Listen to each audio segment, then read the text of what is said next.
Hello friends, this is Pratibha Dwivedi working as assistant professor in Biyani Group of Colleges. I welcome you all on behalf of GuruKPO.com. This video lecture is about phase contrast microscopy. सबसे पहले face contrast microscopy ये एक microscopy की technique है, ये एक microscope है जो कि मेनली बेस्ड होता है फेज़ में डिफरेंस को कोलैबोरेट करके इमेज दिखाने के पर्पस से बनाया गया ये माइक्रोस्कोप है। सबसे पहले ये टेक्निक, इस माइक्रोस्कोप को इन्वेंट किया था फ्रिट्ज जर्निक ने, जो कि एक डच फिजिसिस्ट थे। 1930s में इन्होंने ये इन्वेंट किया था, पर उस समय सेकेंड वर्ल्ड वॉर के कारण इनके ये इन्वेंशन को पॉइंट आउट नहीं किया गया। बाद में 1953 में इन्हें नोबेल प्राइज़ से अवार्ड किया गया फॉर दिस इन्वेंशन। ये जो मेन फेस कॉन्ट्रास्ट माइक्रोस्कोपी है, ये हम लिविंग सेल्स को, जैसे टिश्यू कल्चर में लिविंग सेल्स को देखने के लिए या सेल ऑर्गेनल्स का हम प्रिपरेशन करते हैं लाइसिस वगैरह के लिए, तो उन ऑर्गेनल्स को, लाइव सेल्स को देखने में ये माइक्रोस्कोप मेनली यूज्ड होता है। जनरली ये माइक्रोस्कोप क्या करता है कि जब हमें ऑर्गेनल्स, इसके अंदर सबसे मेन प्लस पॉइंट है कि हमें स्टेनिंग की ज़रूरत नहीं पड़ती है। स्टेनिंग हम क्या करते हैं, स्टेनिंग करने का पर्पस भी यही होता है कॉन्ट्रास्ट इंक्रीज़ करना। जो नॉर्मल माइक्रोस्कोप होते हैं उनमें हम स्टेनिंग के थ्रू कॉन्ट्रास्ट इंक्रीज़ करते हैं, बट इस माइक्रोस्कोप में हम कॉन्ट्रास्ट इंक्रीज़ करने के लिए रिफ्रैक्टिव इंडेक्स में जो डिफरेंस होता है उस प्रिंसिपल को, उस डिफरेंस को हम यूज़ करते हैं to increase the contrast of the our image. मतलब कि हमारा जो इमेज बन रहा है उसकी कॉन्ट्रास्ट इंक्रीज़ करने के लिए हम रिफ्रैक्टिव इंडेक्स में जो डिफरेंस होता है, और रिफ्रैक्टिव इंडेक्स क्या होता है, velocity of light in vacuum और velocity of light in the medium में जो रेशो होता है, वैक्यूम एंड मीडियम में जो रेशो है, यानी कि V vacuum upon V medium, this is known as refractive index. इसमें हर जो भी हमारा स्पेसिमेन होता है उसके हर पार्ट का अलग रिफ्रैक्टिव इंडेक्स होता है, तो उस रिफ्रैक्टिव इंडेक्स में जो डिफरेंस होता है उसको हम बोलते हैं फेज़ डिफरेंस। फेज़ डिफरेंस, इन फेज़ डिफरेंस को हम सुपर इम्पोज करके, इस फेज़ डिफरेंस बहुत कम होता है क्योंकि ये ट्रांसमिटेड, नॉर्मल माइक्रोस्कोप में ये दिखाई नहीं देते हैं सब कुछ हमें, क्योंकि लाइट ट्रांसमिट हो जाती है, बहुत कम फेज़ डिफरेंस होने के कारण वो हमें कॉन्ट्रास्ट उतना इंक्रीज़ नहीं हो पाता और हमें वो इमेज उतनी क्लियरली नहीं दिखाई देती है, लगभग ट्रांसपेरेंट सी इमेज नज़र आती है। बट अगर इस फेज़ डिफरेंस को हम इंक्रीज़ कर दें, इसकी क्वांटिटी इंक्रीज़ कर दें इस फेज़ डिफरेंस को, तो हमें वही स्ट्रक्चर और वो इमेज बहुत ही प्रॉपरली और अच्छे से क्लियर नज़र आएगी। इसी प्रिंसिपल पर बेस्ड होता है मेनली ये प्रिंसिपल। जो काम करता है ये लाइव सेल्स को देखने के लिए किया जाता है, रिफ्रैक्टिव इंडेक्स में डिफरेंसेस, जो सेल्स के सेल स्ट्रक्चर में के जो रिफ्रैक्टिव इंडेक्स में डिफरेंसेस होता है उनके डिफरेंस को यूज़ करके ये मेथड अप्लाई करता है। इसके लिए मेनली एक स्पेशलाइज्ड फेज कंडेंसर होना चाहिए, कंडेंसर जो कि लाइट को कंडेंस कर सके एंड देन ऑब्जेक्टिव लेंस पे इम्पोज कर सके। वो दो चीज़ें इसमें ज़रूरी होती हैं, एक फेज कंडेंसर और फेज ऑब्जेक्टिव लेंस। इसमें बहुत सारे कंडेंसर और ऑब्जेक्टिव लेंस होते हैं जिससे जो ये फेज डिफरेंस आता है उन सब को सुपर इम्पोज करके और उनके सुपर इम्पोजिशन से जो इमेज क्रिएट होती है वो हमें दिखाई देती है। इसके अंदर जो ये फेज, डिफरेंट फेज होते हैं, फेज अलग अलग कंडेंसर और ऑब्जेक्टिव लेंस होते हैं, उन सबको नाम दे दिए जाते हैं, नंबर दे दिए जाते हैं, फेज़ 1, फेज़ 2, फेज़ 3, और इन सब के डिफरेंस को हम अलग से देखते हैं।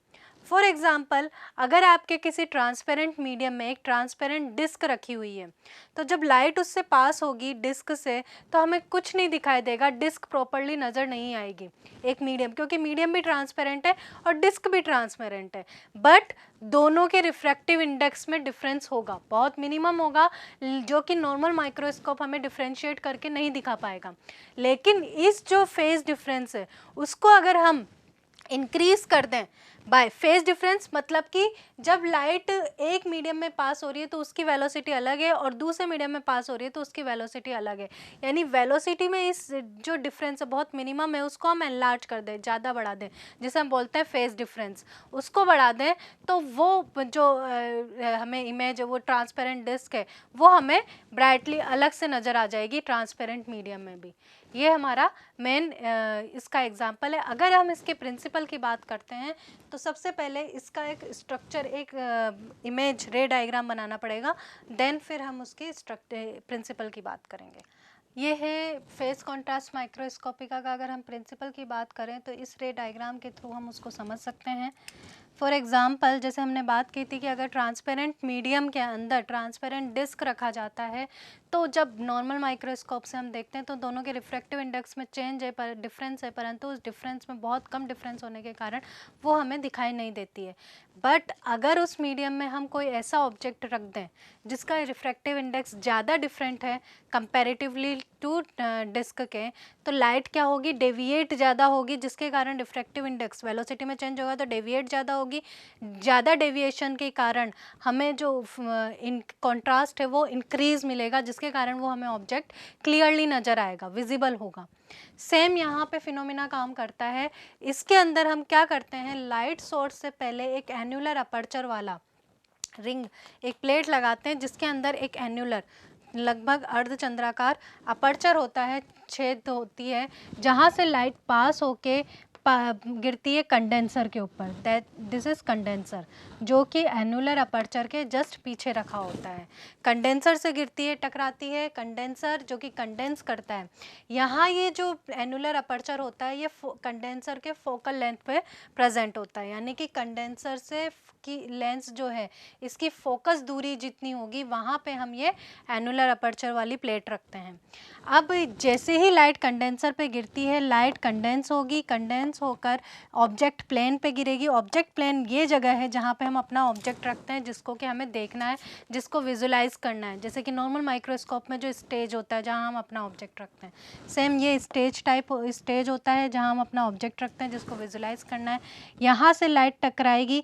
जब एक बार ये मान के चलते हैं कि यहाँ कोई ऑब्जेक्ट नहीं है, एक बार कोई ऑब्जेक्ट नहीं है फर्स्ट टाइम, तो लाइट यहाँ से बिना डेविएट हुए सीधे ऑब्जेक्टिव लेंस पे टकराएगी। ऑब्जेक्टिव लेंस से पास होकर ये फेस प्लेट से जाएगी, फेस प्लेट से डायरेक्टली आई पीस पे जाएगी और हमें आई पीस पे इसकी इमेज, ये जो एनुलर अपर्चर है, रिंग लाइक स्ट्रक्चर, ऐसी रिंग लाइक स्ट्रक्चर दिखाई देगी आई पीस के ऊपर जब कोई ऑब्जेक्ट नहीं है।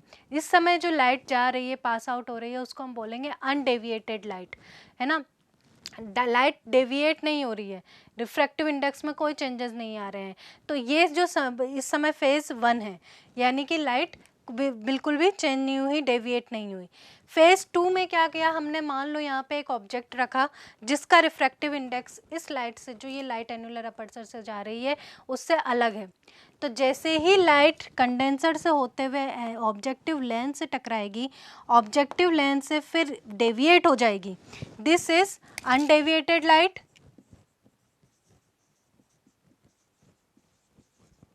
और ये है डेविएटेड लाइट।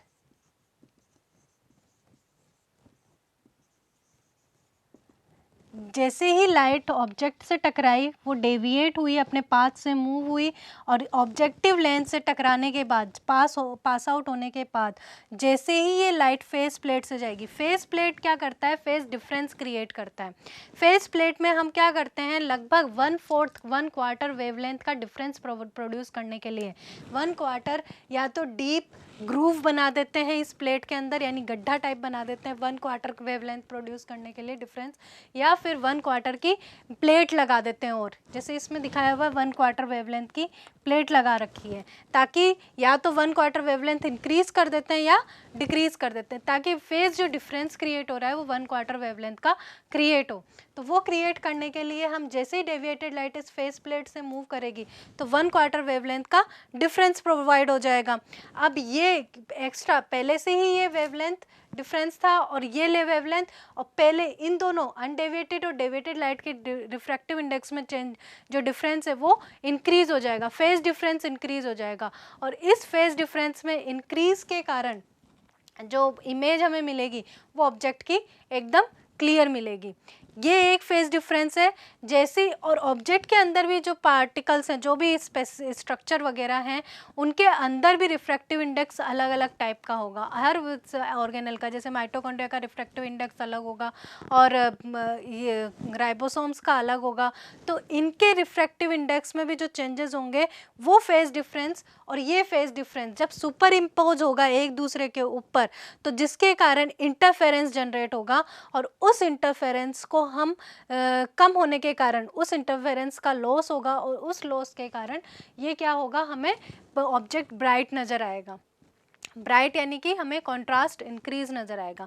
फेज डिफरेंस कैसे क्रिएट होगा, वेवलेंथ का। फॉर एग्जांपल एक वेवलेंथ ये है,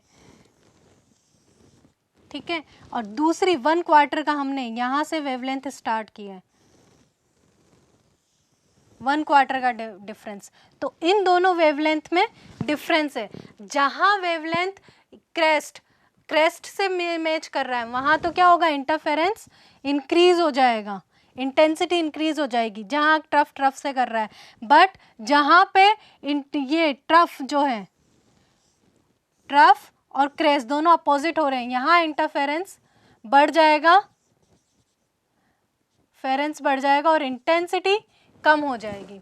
तो डिस्ट्रक्टिव इंटरफेरेंस कहते हैं जिसे।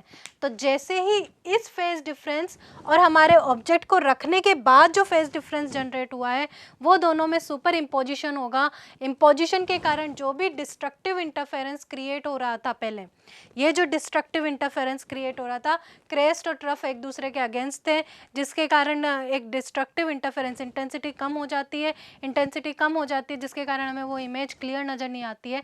लेकिन जब हमने फेज डिफरेंस को और बढ़ा दिया बाय दिस प्लेट रखने के बाद, तो जिसके कारण क्या होगा, ये इंटरफेरेंस जो डिस्ट्रक्टिव इंटरफेरेंस क्रिएट हो रहा था उसका लॉस हो जाएगा, वो कम हो जाएगा, जिसके कारण हमें बहुत ज़्यादा इंटेंसिटी इंक्रीज हो जाएगी और इंटेंसिटी इंक्रीज होने के कारण हमारा जो ऑब्जेक्ट है वो हमें ब्राइट नज़र आता है। ये फिनोमेना काम करता है, लाइव सेल्स को देखने में काम करते हैं ये फेस कॉन्ट्रास्ट माइक्रोस्कोप जो यूज़ करते हैं हम। इसका एक ड्रॉबैक है कि ये क्वार्टर वेवलेंथ में चेंज तो करता है, बट ये मेनली यूज़ किया जाता है ट्रांसपेरेंट ऑब्जेक्ट्स को देखने के लिए। अगर मीडियम में हमारा जो सराउंडिंग मीडियम है साइटोप्लाज्म वगैरह जिसमें ट्रांसपेरेंट ऑर्गेनल्स वगैरह हैं, तो उनको देखने में तो ये यूज़फुल है माइक्रोस्कोप।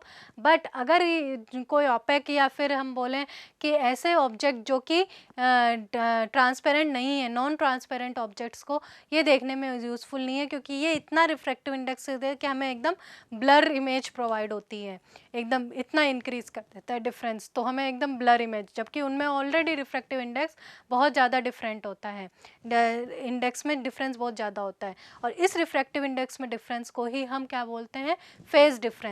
और इस फेज डिफरेंस को ही ये इंक्रीज करके हमें जो ये फेज डिफरेंस क्रिएट हो रहा है एक ऑब्जेक्ट का, ये एक सेट है, ऐसे बहुत सारे सेट लगे होते हैं जिनको हम नंबर दे देते हैं 1 2 3, और ऐसे फेज डिफरेंस को ये और सुपर इम्पोज करके इंक्रीज करके हमें ऑब्जेक्ट दिखाता है, इंक्रीज कर देता है, जोड़ देता है, जिसके कारण हमें जो ये ऑब्जेक्ट है वो ज़्यादा ब्राइट नज़र आता है। तो यही फिनोमिना इसके पीछे है फेस कॉन्ट्रास्ट माइक्रोस्कोपी का, और ये मेनली यूज़ होता है लाइव सेल्स को देखने के लिए।